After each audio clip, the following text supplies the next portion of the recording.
जय जय श्रीमन्नारायण। मैं सीता श्रीनिवास। आज मैं आप सबको बताऊंगी हल षष्ठी व्रत क्या है, हल षष्ठी व्रत की पूजा विधि क्या है, हल षष्ठी व्रत के जरूरी नियम क्या है, व्रत के नियम क्या हैं, इन सब के बारे में जानकारी देने वाली हूँ, तो ध्यान से सुनिएगा। ईश्वर की भक्ति के लिए समर्पित भाद्रपद मास की कृष्ण पक्ष की षष्ठी तिथि को हल षष्ठी, हल छठ या फिर कहें तो ललही छठ के पर्व के रूप में मनाया जाता है। सनातन परंपरा में हल षष्ठी व्रत संतान की लंबी आयु और उसके सुख सौभाग्य की कामना के लिए रखा जाता है।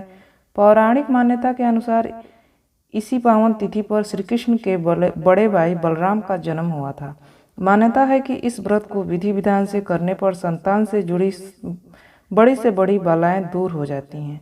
संतान के सुख को बढ़ाने वाला हल षष्ठी व्रत का पूजन विधि और नियम जानते हैं। हल षष्ठी व्रत की पूजा विधि क्या है, ये ध्यान से सुनिए। हल षष्ठी या फिर ललही छठ करने वाली महिलाएं सबसे पहले पवित्र मिट्टी की मदद से एक वेदी बनाकर उसमें पलाश, गूलर की टहनियों और कुश को मजबूती से लगाती हैं। इसके बाद विधि विधान से पूजा करती हैं।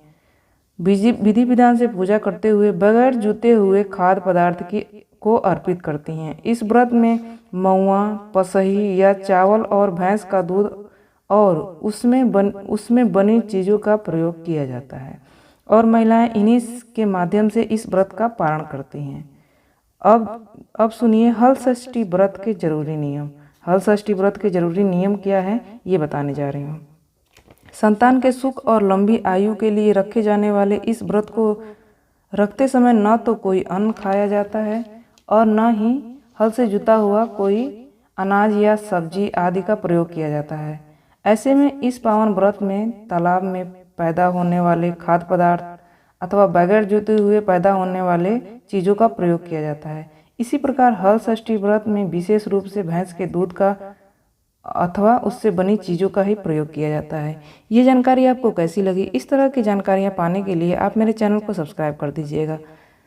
आपका दिन शुभ हो, आपका व्रत पूर्ण हो और आपके बच्चे सुखी रहें, आपके संतान स्वस्थ रहें। इसी आशा और कामना के साथ मैं इस वीडियो को समाप्त करती हूँ। जय जय श्रीमन्नारायण।